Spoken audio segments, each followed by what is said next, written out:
الحمد لله نحمده ونستعينه ونستغفره ونؤمن به ونتوكل عليه ونعوذ بالله من شرور أنفسنا وأعمالنا من يهده الله فلا مضل له ومن يضلل فلا هادي له ونشهد أن لا إله إلا الله وحده لا شريك له ونشهد أن سيدنا ومولانا محمدا عبده ورسوله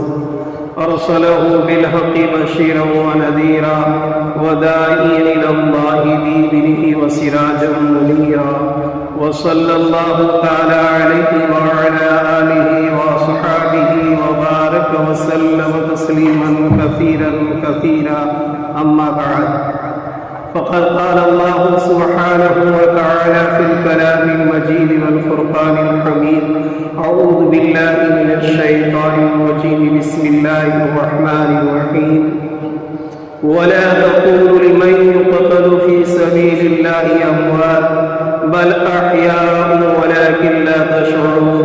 ولنبلونكم بشيء من الخوف والجوع ونقص من الأموال والأنفس والثمرات وبشر الصابرين الذين إذا أصابتهم مصيبة قالوا إنا لله وإنا إليه راجعون أولئك عليهم صلوات من ربهم ورحمة وأولئك هم المهتدون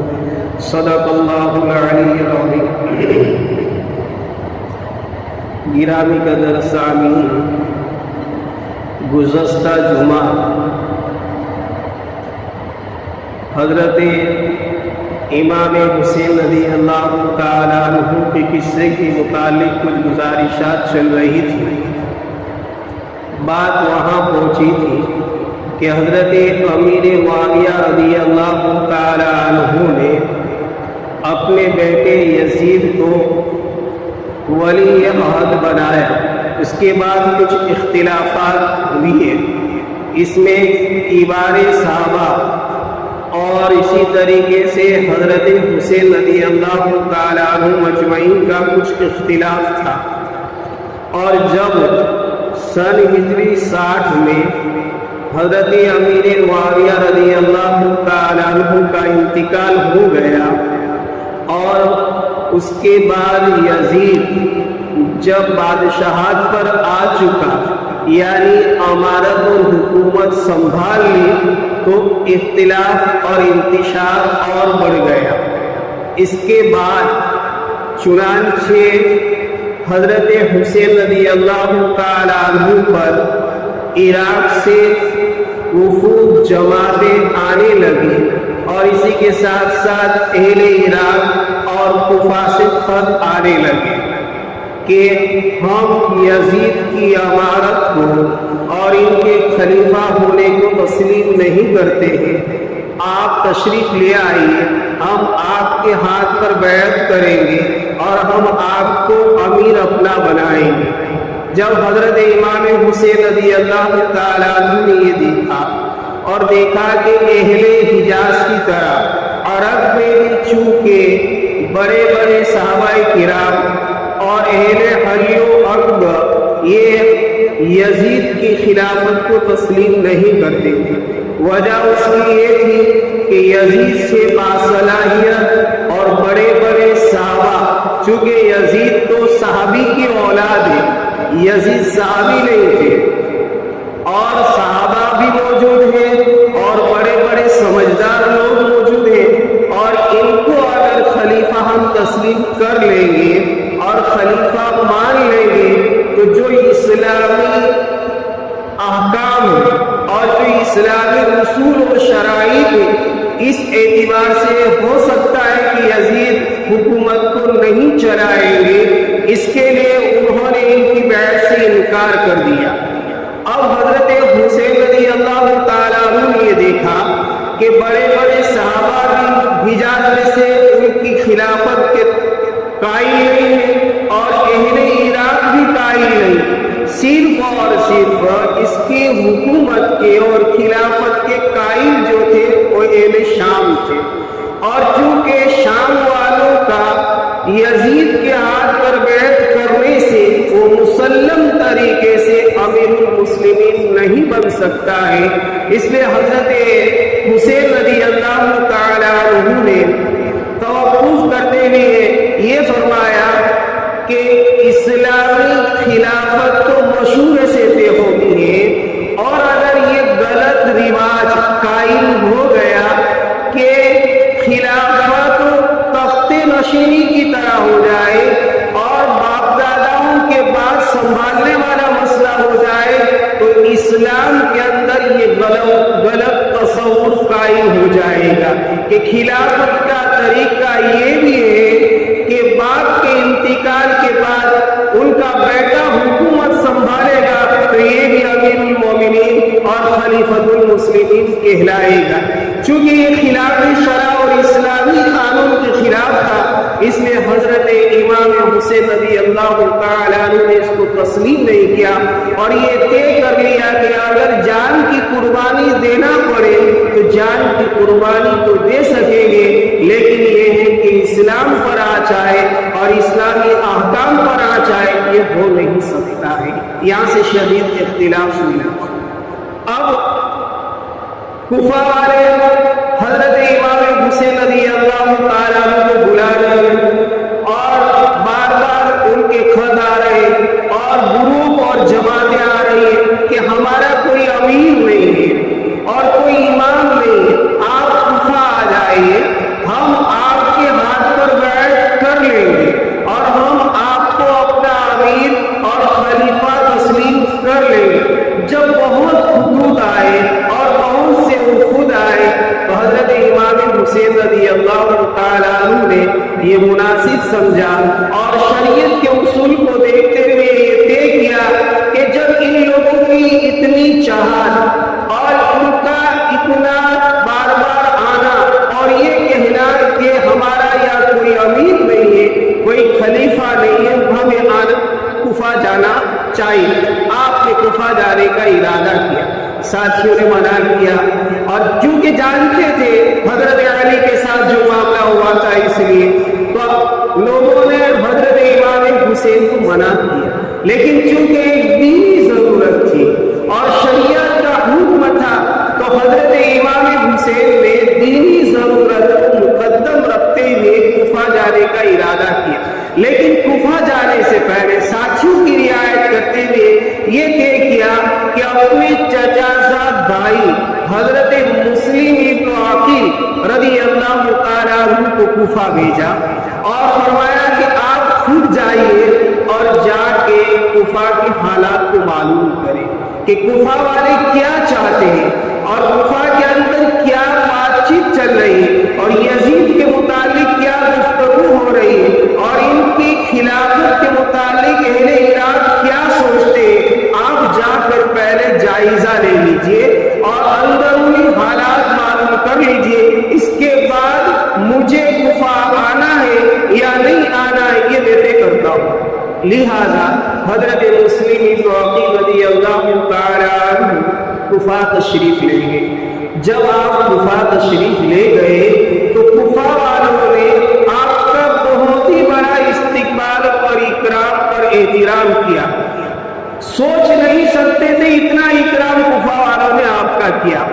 اور آپ کا اکرام کیا اور آپ نے وہاں جا کر اندرونی حالات کو دیکھے تو پھر آپ نے یعنی حضرت مسلم ابن عقیل رضی اللہ تعالیٰ عنہ نے حضرت امام حسین رضی اللہ تعالیٰ عنہ کے لیے بیعت لینا شروع کی کہ اگر تم امام حسین کو اپنا خلیفہ امام اور امیر ماننا چاہتے ہو، بنانا چاہتے ہو تو میرے ہاتھ پر امام حسین کے لیے بیعت کرو۔ تو آہستہ آہستہ بیعت شروع ہو گئی تو کچھ ہی وقت میں تقریباً کوفہ کے 18,000 لوگوں نے حضرت مسلم ابن عقیل رضی اللہ تعالیٰ عنہ کے ہاتھ پر امام حسین کے لیے بیعت کی اور دن بدن وہ تعداد بڑھتی ہی جاتی تھی۔ جب مسلم ابن عقیل نے یہ دیکھا کہ کوفہ والے حضرت حسین کی خلافت کے قائل ہیں، ان کو امیر اور خلیفہ اور امام بنانا چاہتے ہیں، تو آپ نے حضرت امام حسین پر خط لکھا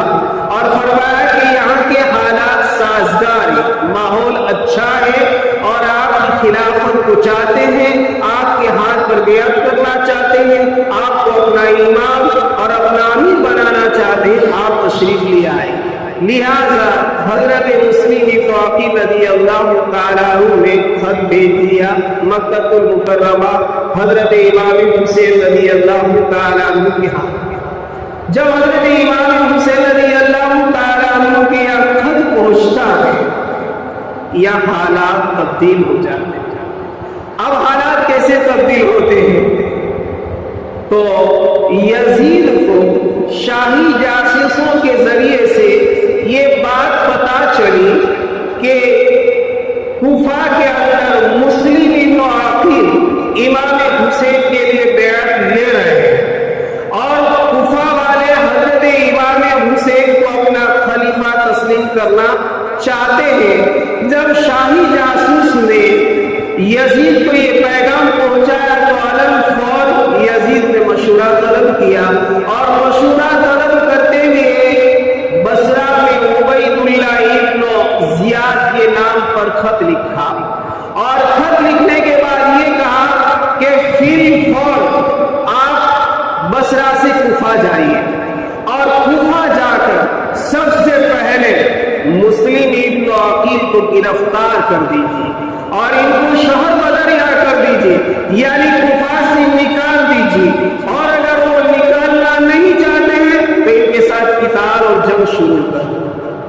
جیسے ہی دمشق سے یزید کا خط بصرہ عبید اللہ ابن زیاد کے پاس پہنچا ہے، پھر فور بصرہ سے کوفہ عبید اللہ ابن زیاد آیا اور کوفہ کی جامع مسجد میں ایک بلبلہ انگیز اور شعلہ زدہ تقریر کی اور بیان کیا۔ اس میں چند باتیں یہ تھی کہ اے کوفہ والوں سن لو، مجھے امیر المومنین نے یعنی کہ یزید نے تمہارے اوپر حاکم اور گورنر بنا کر بھیجا ہے اور میں تمہارا حاکم اور گورنر ہوں، اور میری بات دھیان سے سنو، تم پہ جو مظلوم ہے اور تمہارے اندر جن پر ظلم و ستم کیا جا رہا ہے ان کو میں انصاف دلا کر رہوں گا اور ان کے ساتھ میں انصاف کروں گا، اور تم میں جو میرے مطیع اور فرمانبردار ہوں گے، میری باتوں کو مانیں گے، مجھے تسلیم کریں گے تو میں ان کے ساتھ احسان اور انعام اور اچھائی کا معاملہ کروں، اور تم میں سے جو باغی ہوں گے، شرارتی ہوں گے، میری بات کو نہیں مانیں گے، مجھے گورنر تسلیم نہیں کریں گے تو میں انہیں سخت سے سخت سزا دوں گا اور ان کے لیے میں سب میں قاتل ہوں۔ یہ بلبلہ انگیز کچھ الفاظ کیے۔ اب جیسے ہی یہ الفاظ کیے تو کوفہ کے حالات تبدیل ہونے شروع ہوئے۔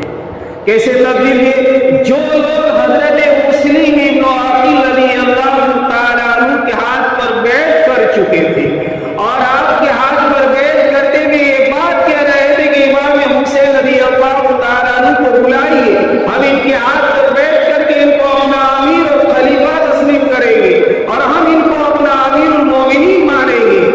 یہ عبید اللہ ابن زیاد کی تقریر سے حالات کتنے بدل گئے کہ آہستہ آہستہ حضرت مسلم ابن عقیل سے لوگ دور ہوتے چلے گئے۔ جو آپ کے اشاروں پر اپنی آنکھوں کو بچھانے والے تھے اب آپ سے یہ دور ہو گئے، جدا ہو گئے، اور وقت یہ آیا کہ حضرت مسلم ابن عقیل تنہا رہ گئے۔ وہ 18,000 جو آپ کے ہاتھ پر بیعت کی تھی امام حسین کے لیے وہ بھی دور ہو گئے اور سب چلے گئے۔ اب صرف اور صرف مسلم ابن عقیل اور اللہ ہے، آپ کے ساتھ اور کوئی سہارا اور کوئی ساتھ نہیں۔ عزیزوں یاد رکھو، حالات بدلتے ہوئے دیر نہیں لگتی، اچھے حالات ہو یا برے حالات ہو، حالات بدل سکتے اور بدل جاتے، اور بدلتے اس وقت ہے جب انسان کے اندر دو چیزیں آ جاتی ہیں، حق بات یا تو سمجھنے کی صلاحیت نہیں ہے اور جہالت ہے، یا حق بات مانتا بھی سمجھتا ہی لیکن خوف یا لالچ ہے کہ اس وقت آدمی حق سے ہٹ جاتا ہے، حق قبول نہیں کرتا ہے آدمی اس وقت جب اس میں دو باتیں ہوتی ہیں۔ یاد رہے گا، حق کا انکار کرے گا، حق کو قبول نہیں کرے گا جبکہ اس کے اندر جہالت ہوگی اور ساتھ میں زید ہوگی۔ زید اور جہالت ایسی چیز ہے کہ آدمی کو حق قبول دیکھیں تو آپ کو سمجھ میں آ جائے گا۔ مکہ المکرمہ میں جب پیارے آقا صلی اللہ علیہ وسلم نے اپنی نبوت کا اعلان کیا تو مشرکان مکہ نے جو آپ کی نبوت کا انکار کیا، اس میں سے کچھ لوگ ضد پر تھے اور کچھ لوگ جہالت پر تھے، اور آپ کا حق قبول نہیں کیا، نبوت قبول نہیں کیا۔ اسی طریقے سے حق کو قبول تو کر لیا ہو اور حق کو مانتے بھی ہو، لیکن کبھی حالات بدل جاتے ہو، خوف یا لالچ ہو، وہ بھی آدمی حق سے ہاتھ دھو بیٹھتا ہے۔ مسلم ابن عقیل کو جانتے تھے کوفہ والے کہ یہ حضرت امام حسین کا نائب بن کر آیا اور ہم نے ان کے ہاتھ پر امام حسین کے لیے بیعت کی ہے اور حق ہے، قبول بھی کر لیا تھا، لیکن ابن زیاد کی تقریر کی بنا پر خوف اندر آ گیا اور لالچ آ گئی تو حق کو قبول کرتے ہوئے بھی انکار کر دیا اور تسلیم نہیں کیا۔ خیر، یہ ہمیں سوچنا ہے، اسی لیے چنانچہ پیارے آقا صلی اللہ علیہ وسلم اپنی دعاؤں میں یہ دعا کا کافی طور پر ورد کیا کرتے تھے، یا مقلب القلوب ثبت قلوبنا علی دینک، اے دلوں کے پلٹنے والے رب العالمین میرے دل کو دین پر، اسلام پر ثابت قدم اور جما دے۔ اسی لیے ہمیں بھی چاہیے عزیزوں کہ اس دعا کا ورد کیا کرے، یا مقلب القلوب ثبت قلوبنا علی دینک ویا مصرف القلوب صرف قلوبنا علی طاعتک۔ یہاں دیکھیے مسلم ابن عقیل رضی اللہ تعالیٰ عنہ پر بیعت کرنے والے اور حضرت امام حسین کے وہ خلیفہ تسلیم کرنے والے عبید اللہ ابن زیاد کے چند الفاظ کی بنا پر یک ہاتھ سے پھر گئے، اور جو امام حسین کو امام بنانے کے قائل تھے مسلم ابن عقیل کو تنہا چھوڑ دیا۔ اب جیسے عبید اللہ ابن زیاد نے حضرت مسلم ابن عقیل رضی اللہ تعالیٰ عنہ کو گرفتار کرنے کا حکم دیا تو گرفتار کرنے والوں میں کچھ صحابہ، کچھ لوگ وہ تھے جو حضرت مسلم ابن عقیل کو جانتے تھے۔ ان میں سے ایک تھے محمد ابن عاشق۔ جب آپ کو گرفتار کرنے کے لیے آئے اور گرفتار نہیں کر سکے تو قتال تک کی نوبت آ گئی تو حضرت مسلم ابن عقیل نے ان سے کہا کہ محمد ابن عاشق میری ایک وصیت یاد ہے، اور یہ ہے کہ امام حسین رضی اللہ تعالیٰ عنہ کے پاس یہ پیغام پہنچا دو کہ اب وہ کوفہ نہ آئے، کوفہ کے حالات صحیح نہیں ہے، میں خط تو لکھ چکا تھا لیکن ابھی حالات بدل چکے ہیں، اس لیے اگر آپ مکہ سے نکل چکے ہیں اور جہاں کہیں بھی راستے میں ہو وہیں سے آپ واپس مکہ المکرمہ لوٹ جائے اور آپ کوفہ کی طرف نہ آئے۔ کہ محمد ابن عاشق کو آپ نے وصیت کی اور عمر ابن سعد سے 3 باتیں آپ نے فرمائی، وہ بھی عبید اللہ ابن زیاد کی جماعت میں تھا لیکن آپ سے تعلق ان کا تھا، تو آپ نے فرمایا اے عمر ابن سعد میں تمہیں 3 وصیت کرتا ہوں، اس کو یاد رکھیں۔ سب سے پہلے تو یہ کہ میں کچھ دن تک کوفہ میں تھا تو کوفہ والے کے تقریباً 700 درہم میرے اوپر قرض ہے، تو آپ میرا قرض ان کو دے دینا، چونکہ اب میری زندگی کا کوئی بھروسہ نہیں، اب جنگ ہوگی اور یہ لوگ مجھے قتل کر دیں گے اور مجھے شہید کر دیں گے، اور چونکہ اگر میں شہید بھی ہو گیا تب بھی قرض اگر میرے ذمہ ہے تو شہید کو بھی قرض کی ادائیگی کے بغیر مغفرت نہیں ہو سکتی ہے، اس لیے سب سے پہلے میرا قرض ادا کر دینا۔ اس سے قرض کی اہمیت سمجھ میں آتی ہے کہ قرض کتنا ادا کرنا ضروری ہے۔ اب ہم ہر ایک اپنے گریبان میں منہ ڈال کر دیکھیں کہ قرض لے کر اگر ہم نہیں دیتے ہیں تو کیا بنے گی، جبکہ مسلم ابن عقیل شہید ہونے جا رہے ہیں اور شہید کر رہے ہیں اور آپ کو فکر ہے کہ تو سب سے پہلے میرا قرض ادا ہو۔ ایک آپ نے یہ وصیت کی عمر ابن سعد کو، اور دوسری وصیت یہ کی کہ حضرت امام حسین کو اگر تم پالو اور وہ آ جائے تو ساتھ بدسلوکی نہ کرنا، اس لیے کہ پیارے آقا صلی اللہ علیہ وسلم نے ان کو اپنی گود کے اندر بٹھا کر کھلایا ہے، پلایا ہے اور آپ کی گود میں طبیعت پائی، اس لیے امام حسین کے ساتھ وہ ایسا سلوک نہ کرنا کہ جو ان کی شان کے خلاف۔ تیسرے نمبر پہ جب مجھے تم لوگ شہید کر دو، قتل کر دو، تو مجھے دفن کر دینا، میری لاش کے ساتھ بے حرمتی نہ کرنا۔ یہ 3 وصیتیں حضرت مسلم ابن عقیل نے عمر ابن سعد کو کی۔ لہذا لیکن عزیز دوستو، حکومت کا نشہ اتنا برا نشہ ہوتا ہے کہ جب وہ سیٹ پر کوئی آ جاتا ہے، حق اور باطل میں فرق نہیں کرتا ہے، اور اہل حق اور اہل باطل کو سمجھنے کی صلاحیت حکومت کے نشے میں ختم ہو جاتی ہے، اور اپنے حکومت کے نشے میں جو من میں آیا، جو جی میں آیا وہ کر بیٹھتا ہے۔ آپ تھوڑی سی تاریخ پر نظر اٹھا کر دیکھیں گے تو یہی حالت اہل حکومت کی ہوتی ہے۔ تو چونکہ حضرت مسلم ابن عقیل کو جب انہوں نے پا لیا، عبید اللہ ابن زیاد کے مطابق آپ کو گرفتار کر لیا اور اتنی بے دردی سے آپ کو قتل کیا ہے اور آپ کی لاش کے ساتھ اتنی بے حرمتی کی ہے کہ صرف دوست الفاظ پڑھتے ہیں تو ہمارے رونگٹے کھڑے ہو جاتے ہیں کہ ایسے بھی لوگ ہوتے ہیں کہ ایک مسلمان ہے، ایمان والا ہے، سامنے بھی وہی ہے، لیکن حکومت کے نشے کے اندر انسان کی جسم کے ساتھ کیا اور کیا نہیں کرتا ہے۔ چنانچہ آپ کو گرفتار کر کے شاہی محل میں لے جایا گیا اور اوپر چڑھایا گیا، اور اس کے بعد انتہائی بے دردی سے آپ کو قتل کیا، آپ کے جسم سے گردن کو الگ اور جسم اور دھڑ کو الگ کیا، اور پھر اوپر سے آپ کو نیچے گرا دیا۔ یہ کیا کوفہ والوں نے حضرت مسلم ابن عقیل کے ساتھ۔ لہذا اس کے بعد محمد ابن اشعث نے